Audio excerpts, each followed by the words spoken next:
Welcome to the webcast. I'm Dean Seddon, and today we're going to be talking about generating leads with your LinkedIn profile. So whether you're a salesperson, business owner, marketer, this is something you can all do. You don't need to be a natural at sales to do this. And I'm going to walk you through some things you can do right now following the training that will help you generate leads. So wherever you're joining us from, let us know in the chat if you're watching us on Facebook, if you're watching us on Instagram or LinkedIn or Twitter. Don't even think we're on Instagram with this, but slip of the tongue. LinkedIn, YouTube, Facebook, Twitter. Let us know where you're joining from. Feel free to ask questions. If we don't get all your questions answered today, don't worry, you can email us. And we do have a free resource that we're going to share. And the name escapes me, but it's Kickstart Your LinkedIn. I'm just trying to remember. What's the name of the title? Kickstart Your LinkedIn Success, is it?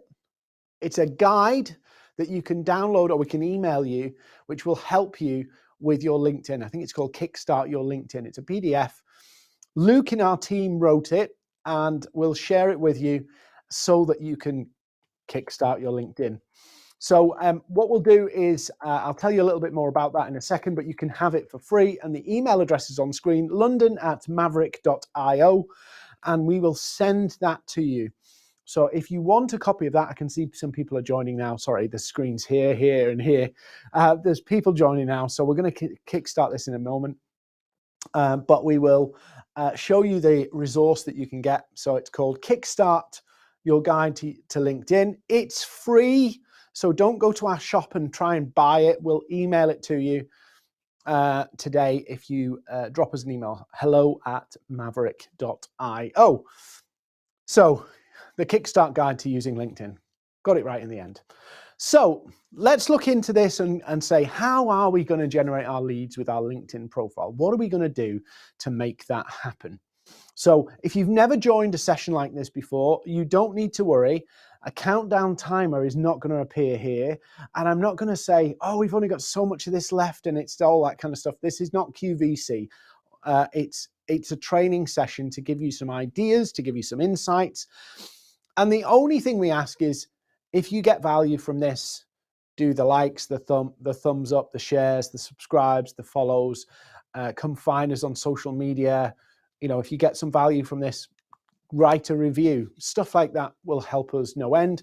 Some people will go, actually, I really should talk to them. Maybe they can help me with my business. Maybe they can help our sales team. We'll happily help you and support you and show you some of the things, our paid services. But this is all training today. So first things first, every business needs leads. Every business needs some people expressing interest. But what is a lead? What is a lead? So I tend to think of a lead. It says here, lead is an individual or organization with an interest or need in what you are selling. So a lead has to have interest. They have to have a need. In other words, an impetus to want to fix something, or an impetus to buy a service, a motivation. So they have to have a motivation, and they have to be a fit. And of course, they have to have the ability to pay.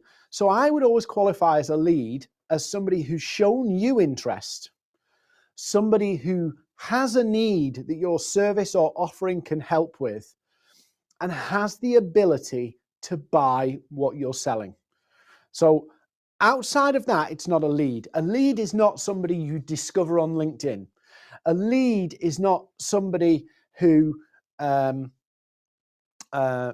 you just randomly bump into. It's I categorize a lead as somebody who needs what you sell, has the ability to pay for it, and fits your target audience. That's what a lead is for me. So let's look at some simple ways that you can generate leads with LinkedIn. Real simple ways. If you've got notepad and pens, please make a note here. If you haven't, I'm also going to give some other resources away in the session. So jot down the email, hello, london@maverick.io. london@maverick.io. And if you need a replay or if you need any of the resources I mentioned, just drop us an email, as well as if you want the Kickstart guide as well. So just a bit of simple understanding, right? 62% of the users on LinkedIn will vet you by your profile. So real simple things. Just think about this in a logical way. Before somebody replies to your message, before somebody replies to your connection request, they will check out your profile.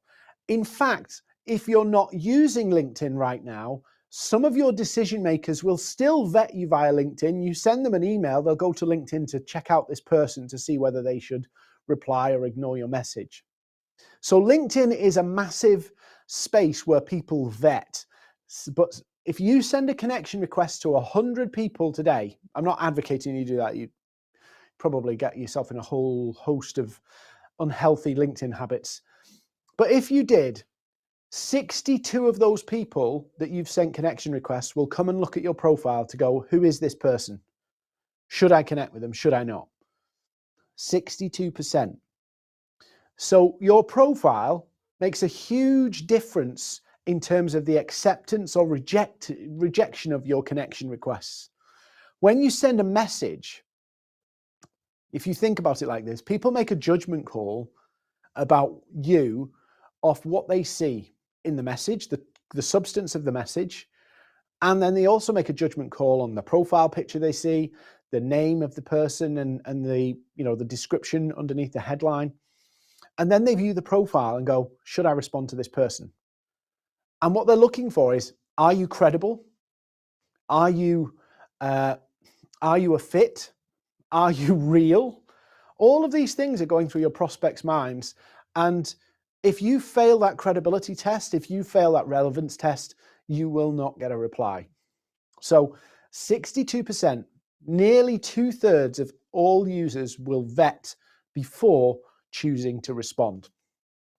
So the first thing I want to talk to you about is that actually one of the low-key ways to generate leads is content. You don't have to be a sales pro. You don't have to be an expert. You just literally need to be able to leverage polls. Now, polls, some people get really grumpy about polls. And if you get grumpy about polls, I've got a little bit of advice for you. And it is this: get over it. Just get over it. Polls are here. They're happening. It's a free country. Who cares? But one of the things you can do is intelligently use polls to gauge where your audience is at and get them to engage with you in a real low-key way. But you can use the poll to understand where your clients are at. So let's say, for an example, you've got 4 key benefits to your service. What are the big challenges that companies would be having to need those benefits that you offer? Let's say you provide a technology solution or a financial services solution. What are the challenges within those clients where it means that they would want or need the benefits your services deliver? And write some polls about those challenges. Now, what happens, and we've got a full guide on this because it's too much to go into now, step by step. You can create what we call a loaded poll. So it's not, hey, do you want to buy from me? Yes or no. It's like, I'll give you an example. I could do a poll and say, how many inbound leads do you get from your social media content? And I could put 0, not many, a decent amount, more than we can handle. And people vote. Now, given that I teach, train, coach, consult with companies to help them get inbound leads that actually have a buying intent, because lots of companies can generate leads, but they can't generate them with buying intent. So, okay, I'm going to do a poll about how to get inbound leads. People vote and say zilch, not enough, a decent amount, loads. Great. So I've got a poll and I get 50, 60, 100. Sometimes you can get, tons of people voting. But if I get 50 or 60 and my network is built out with my target audience and 50 or 60 people vote and tell me how they've done, I know for an example that about 72%, I did a post about this today, 72% of people who are posting on social media get 0 leads, 0 or zilch, because I've done these polls before. So when I get that poll and I go, my 50, 60 people have voted, I look through them and go, who told me they got zilch?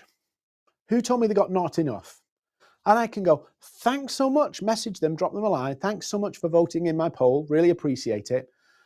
Can I ask you a question about your answer? And they say, yeah, sure. And I can say, well, given what you do, it should be relatively straightforward to generate inbound leads for what you do. Do you want to have 10, 15 minutes in the calendar and I'll show you maybe how you can fix that zilch? And I'll do a discovery call, give some value, but tell them how I could help. With the people who've said not many, I can do something very similar.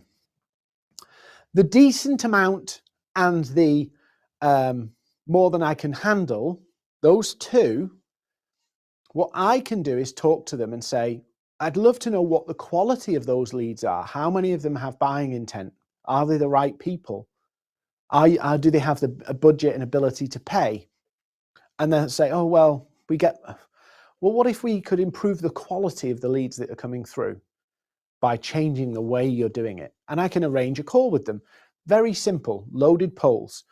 You can't ask people direct questions, but you can ask people questions that they feel like it's sharing information and they're curious to share.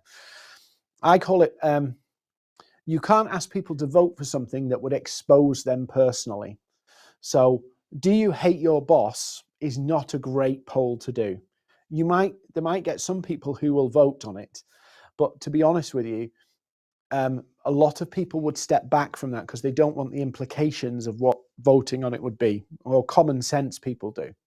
So you can't say, hey, if I could generate 50 leads for you in the next 4 hours, would you be interested? Yes or no? They'd go down like a lead balloon. In fact, one of my competitors did something like that and asked, if I did a free training on how you can get more leads from LinkedIn, would you be interested? And 92% said no. You don't really want to do that kind of poll because it's a bit embarrassing when people are like rejecting you to your face. So you want to do it in a very sensible way. We've got a guide on this. So I'll put it up on the screen so you can see it. We've got a whole guide on how to do it step by step, including the follow-up, how to do the follow-up.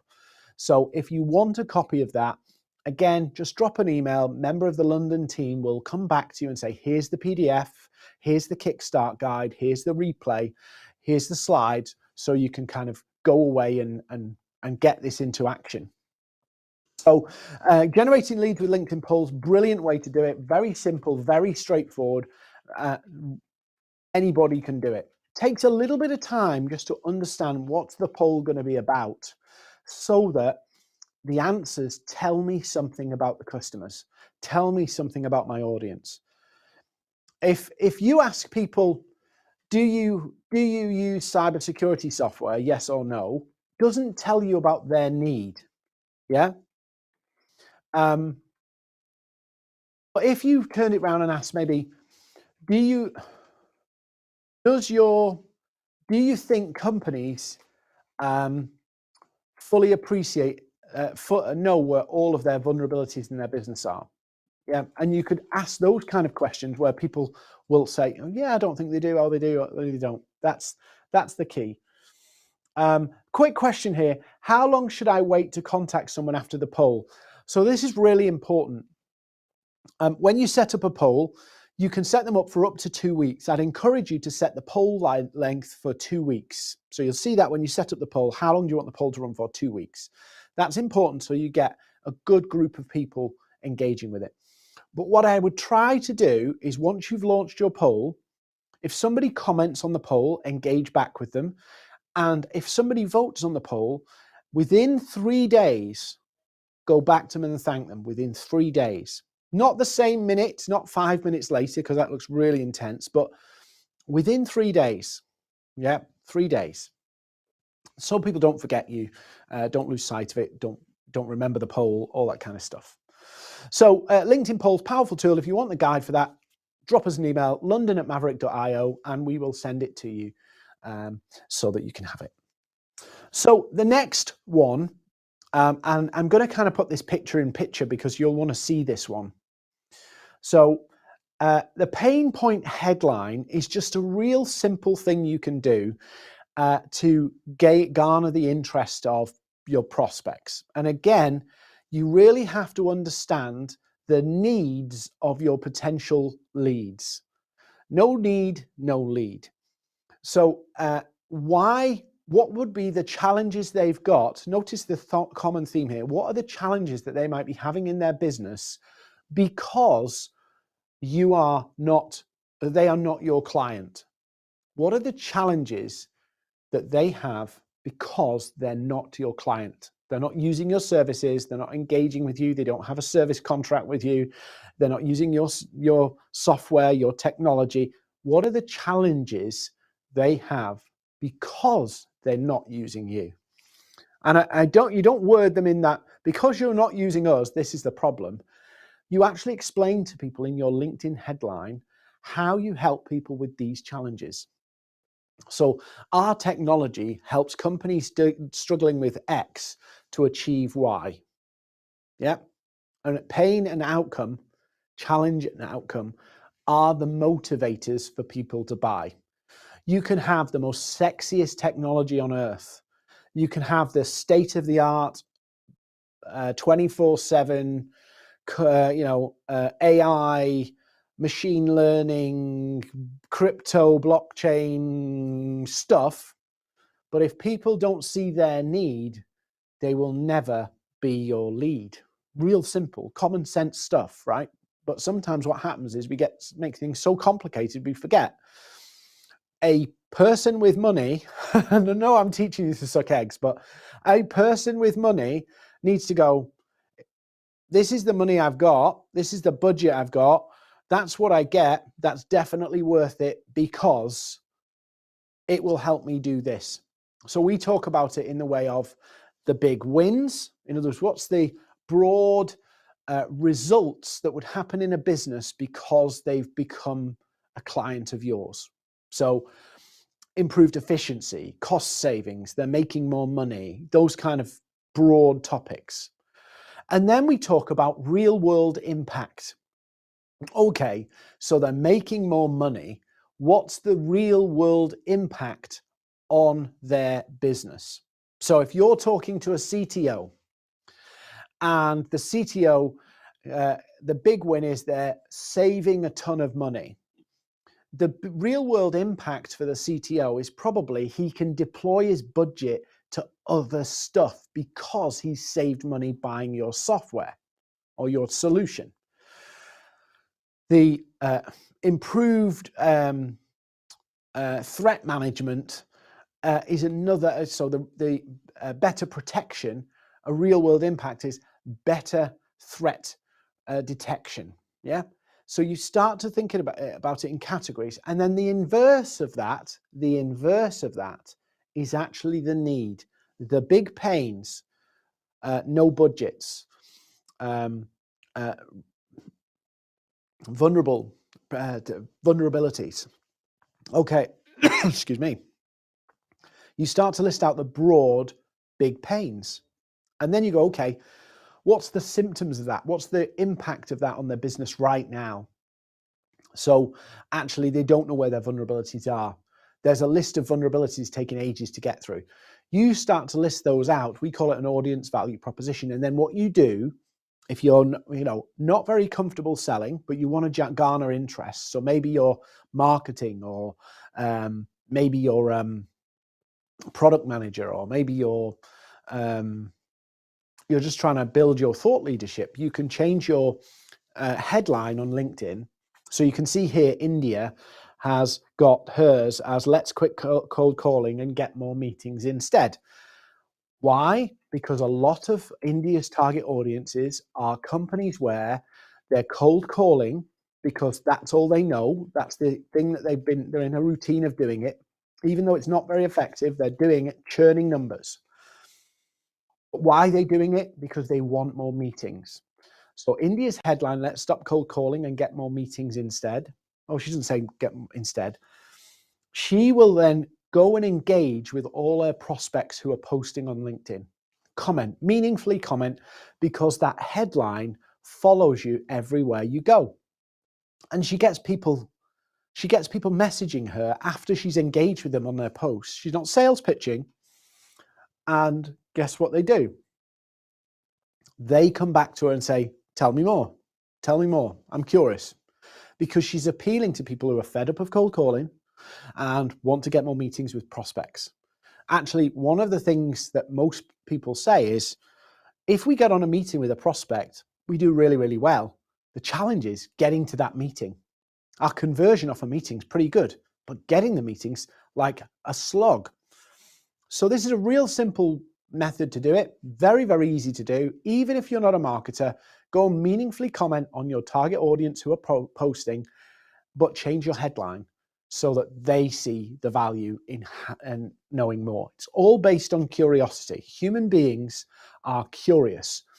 And when you give them too much, they pull away. And when you give them too little, it's unfamiliar. But there's a sweet spot of giving people a teaser of, oh, you could get this and you could lose that, or you could save this and gain that. And people go, I want to know more. The best way to sell is actually to engage and keep the prospect curious so that they want to know more. And this whole profile method is based on keeping a prospect curious. Okay, so again, if you want a copy of that one, if you want a copy of the replay for this so you can think about how to do it, but you can also go find India. She's just had a little boy, so she's on maternity leave at the moment. So if she's not so active, that's why. But you'll see her activity on the platform. So a couple of questions there. Do you need your position in the headline at all?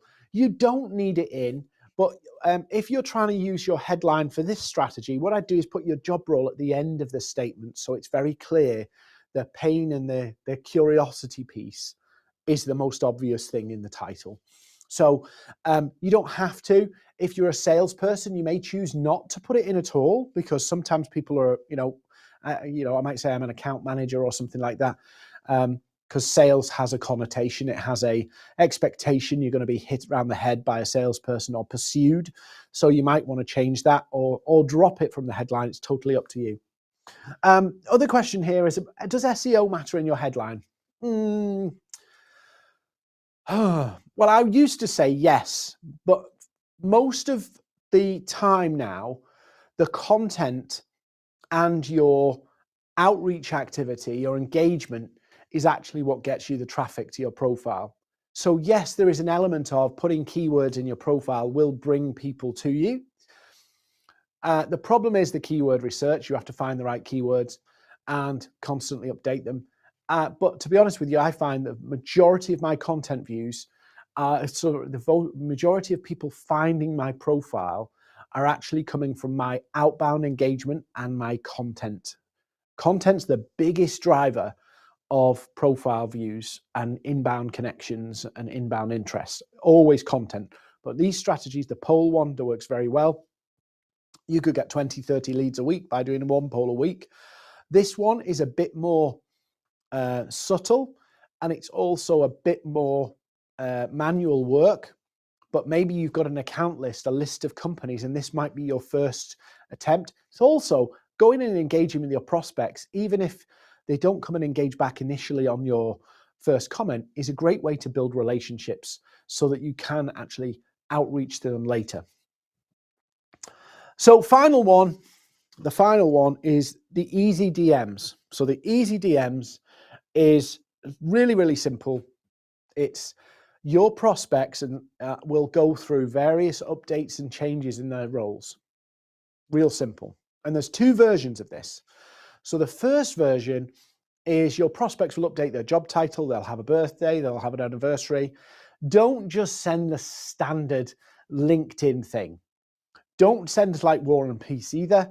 Just send congratulations on the new role, Sally. Hope you're all good. How things been over the pandemic, or how are things at XYZ Co. And Sally will come back and say, oh, thank you so much. Yeah, it's all good. And you can interact and build up some interactions. That's the first one. So you've got birthdays, anniversaries, birthdays, anniversaries, and role changes. So obvious ones, you need to be connected.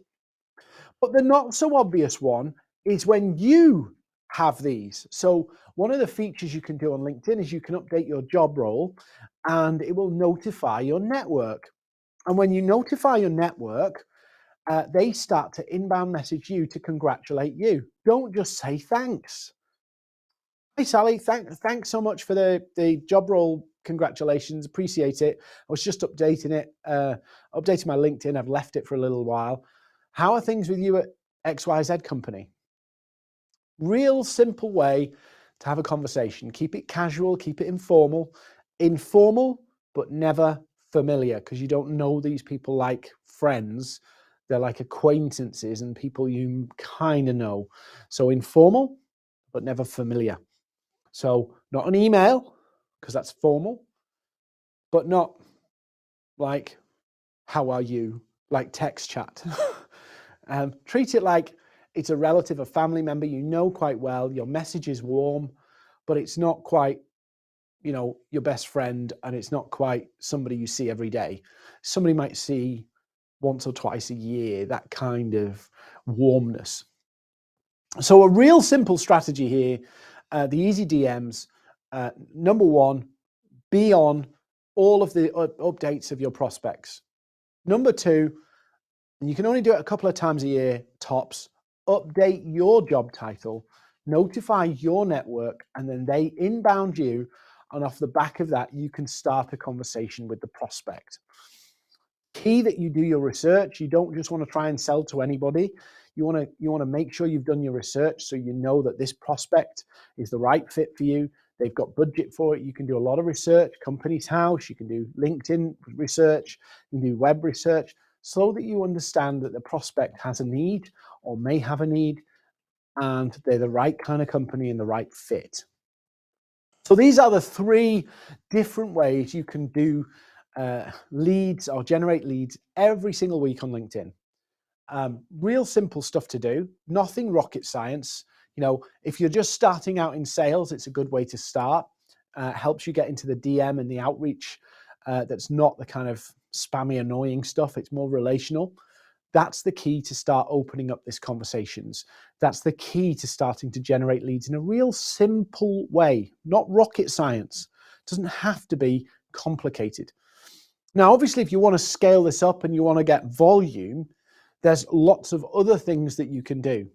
So with my profile, I'm pulling in around 200 leads a week off the various activities I'm doing with my profile. And I'm not sending sales pitch messages. I'm outreaching, I'm engaging, but it's warm, it's friendly. And I'm not saying, hey, buy my stuff, but I'm getting interest back and following the interest and following up, because I understand the needs of my leads. I understand why they need me. I understand the challenges, the big pains, the symptoms. I understand the real world impact and the big wins. And I use that to help me communicate in messages, in content, in polls, so that I can communicate in a way that the customer goes, this is interesting, I'm curious, I need to know a little bit more. Maybe this could be something for us. And so they're curious, they're exploring. And often what we do is we forget that that first stage of engaging a prospect or a lead, they're just curious. And if you try and sell to somebody who's curious, it's like taking a sledgehammer to do something that, a little hammer, a little house hammer could do. Yeah. It's like trying to put a picture hook up with a sledgehammer, and people will recoil from it. So the idea is that you keep that curiosity until the point where you've established where they're at. The best thing you can do is keep a prospect curious until the call. Keep the prospect curious until the first call, because anything you try and explain digitally will be understood in their context. You can't bring your context to the conversation in a digital environment. So if you're selling SEO services to a prospect and a prospect inquires and you send a schedule of services, they might have been with another SEO company and they go, oh, they do it exactly the same as them people. They won't see the difference. They just see the words. And so you want to keep people curious, arrange that call, engage their curiosity, but actually then show them how you can help fill their need. That's why people will buy. And the danger on LinkedIn, the danger is you try and sell on LinkedIn. People say, oh, no, I want to qualify my prospects beforehand in the messages before I go on a call. That's not really possible. You can qualify them in the sense of, this is who I'm going for. This is who I'm targeting. They have the budget and they've expressed an interest in the need. They're showing me they have a need. We call it an intent threshold. They're showing me they have a need. Now, if they're the right company, the right role, they're expressing interest or have a need, and they have the ability to pay, you need to turn that to a call so you can qualify it. You can't qualify a lead on LinkedIn. And I'll tell you why. It's real simple. You cannot guarantee that whatever you send will be read in the right way. Just think about it from WhatsApp. How many times have you sent a WhatsApp to somebody or somebody sent a WhatsApp to you and you read it as negative and they didn't mean it that way? Yeah. How many times have you received one of those messages where somebody sends it and it feels like they're being rude or stroppy? And then when you speak to them about it, they were just saying it and there was no ill intent or no stroppiness or angst behind the message. Yeah. We see this all the time. And so you sending a text message through LinkedIn, an email, or you sending an email, there is an element of that prospect is going to bring their own perceptions to your words. And they will judge you by the words, not because of what you've said, but how they interpreted it. So that's why the call is so important, because that's where you can look into their eyes and they can look into yours and we can understand people better. And this is the big thing people miss on LinkedIn, is it's not the same as selling in person. It's not the same as selling on the phone, because you at least get some emotional feedback. You can judge a reaction.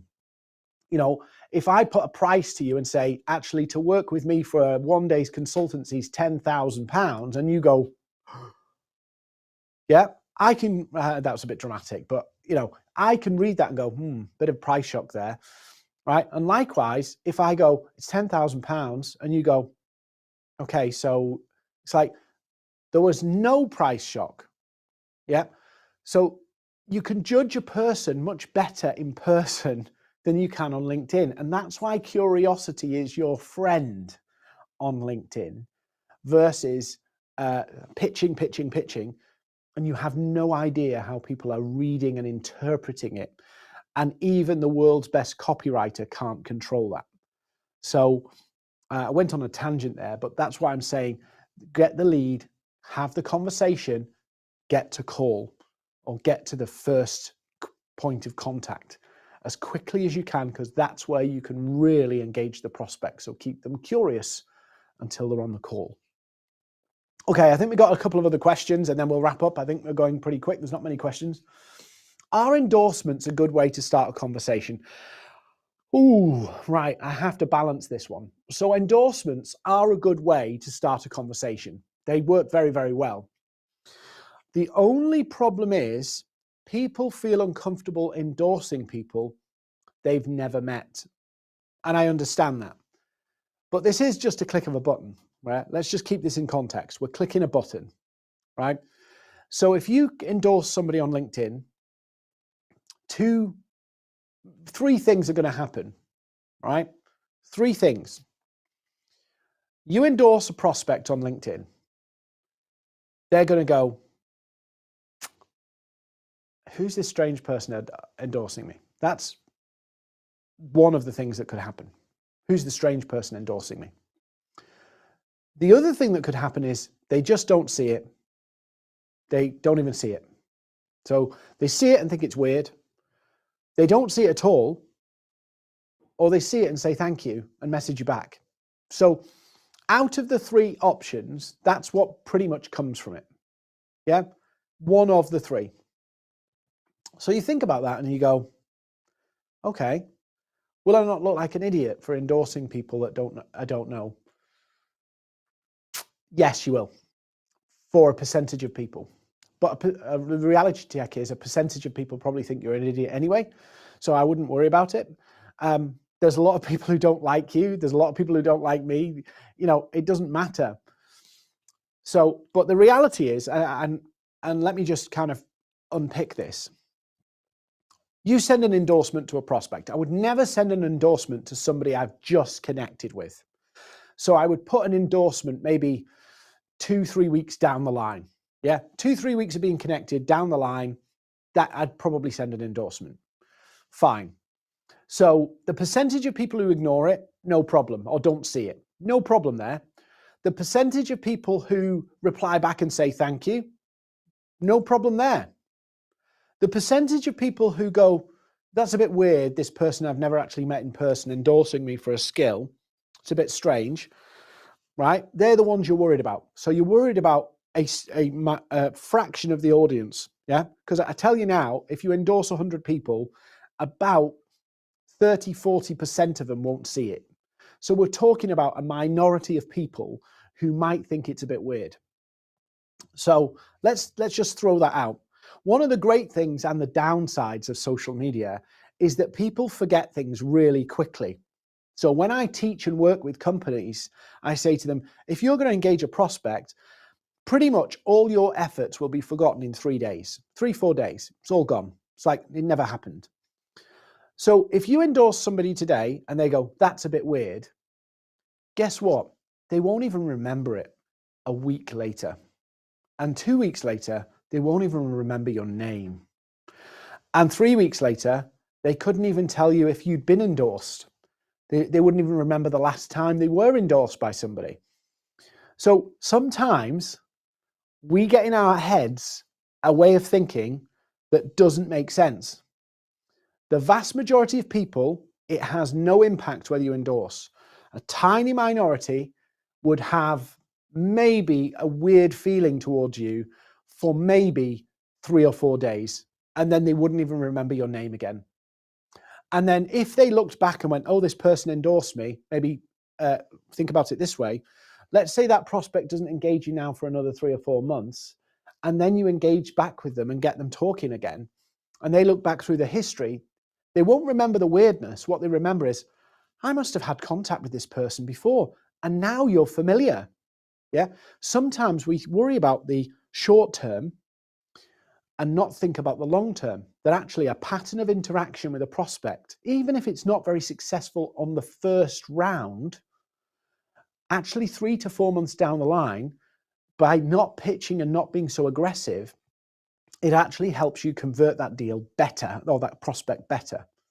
And that's a particularly important, not so much for small businesses or small value sales, but if you've got a high value proposition, you know, you're looking to sell £500,000 worth of stuff into a company, those kind of efforts really make a difference in engaging the prospect and interacting with the prospect. It gives you conversation topics when you get into person, in person or face to face. So I wouldn't worry so much about endorsements. That was a long way to answer the question, but yes, they do work, but I'd use them as like a third or fourth interaction after being connected for at least a week to 2 weeks. How many interactions should you do before you message somebody? This is really interesting. It really depends. How many times should you interact with somebody before you message or outreach? Some salespeople will say, interact? Why would I bother to interact? I just cut to the chase and send the message. It's like, oh my. Yeah, that's not skill. That's the lottery. You're playing the lottery. You're trying to see, if I send enough messages, will I get a response? But how many interactions should you do before you outreach? Smaller businesses, if you're targeting smaller businesses, it doesn't have to be as many, but I would say 4 or 5 interactions with at least a day in between is a good, healthy way to build a relationship over time. That's probably it. Now, if I was looking to sell something that was £500,000, £1 million, and the prospect is very senior within a large corporate, it might take you 3 to 4 weeks to engage with them, subject to their activity levels, of course. So you might plan this for 3 to 4 weeks, because it's worth the time and the investment. Because if we pull off a £500,000 deal, it's worth putting that extra effort in to make that move more smoothly. So I might go, okay, I've got an account plan for this person over 4 weeks, and I'm going to engage with something at least every other day for the next 4 weeks. So you go, every other day for 4 weeks. Yeah. That could be 10, 15 interactions, maybe. Yeah, 10 or 15 interactions. Sounds a lot, doesn't it? But actually, if you keep the space between them, you can build up a really healthy conversation quite quickly in 3 to 4 weeks doing that process. So not all go that fast, not all go that slow. They're all a bit different. But what I'm doing is taking a judgment call on the value of the sale, the seniority, the size of the company, to go, okay, what's the best way of doing it? And what's the payoff? What's the payoff if I convert that £500,000 deal? What is that payoff? And it's a big one. So if it's a big payoff, then it's worth the effort. So that's how I would approach that one. Can you track your lead magnets? So people viewing your content, I'm assuming, or people looking at your content. Yes, you can. LinkedIn has a feature where it'll allow you to see who is spending time on specific pieces of content. So not every post, but you can create posts where you can track the individuals who are spending time on the post. It's called Smart Links. We have some clever strategies you can do with that in terms of lead generation. And it's a great way to engage an audience. So yeah, you can do it. You can't do it on every post, and you can't just send it out in messages and see what happens. There has to be a strategy behind it. Otherwise, you'll get nobody spending time on it. And I've seen people do this. They go, we got Smart Links, we put a load of PDFs in it, and we just fire it out and see who looks. And then they go, how come we sent 200 messages and nobody's looked? Because what you've crafted is not compelling enough to get people to jump over the intent threshold of going, I'm going to click the link. I'm going to click the link. So it's not crafted well enough to get people to click the link. I don't know whether we got any more questions, but just a reminder, if you want the resources from today's session, so the LinkedIn polls guide, if you want the Kickstart Your LinkedIn guide, drop us an email, london@maverick.io. We'll send you these by email because they're PDFs.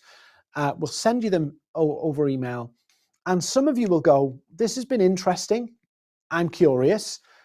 Drop us a line and we'll schedule a call. Look at what you're trying to achieve, the size of the deals you want to get, who are the leads you want to find, and we'll help you build a strategy to get those leads and to engage those prospects. We're not doing lead generation for you. We will give you a strategy of how to do it. So if it's a £500,000 deal you're looking for from LinkedIn, we'll show you how to get those leads and how to do it and guide you into implementing it, if that's what you want. If you don't want that and you just want the free resources, drop in an email, we'll send them to you and you're all good. But either way, could you like, subscribe, follow, comment, all that fun stuff that we need to stay in favor with the social media gods. And we'll see you on the next session. I think our managing director, Simon Miles, is planning a session on the new state of sales. So if you're in sales or you're a sales leader, we're going to have a session about the state of sales and selling in 2022 because it has changed. No, you cannot rely on automation anymore. Sales is a skill, and in the 21st century selling, you are going to need sales skills because the numbers game will not cut it anymore. Anyway, check out Simon's session. It's coming up really soon. Look at the company page, look through the events, you'll find it. And we'll see you on a next webcast, same time, same place, next week, Thursday at 2.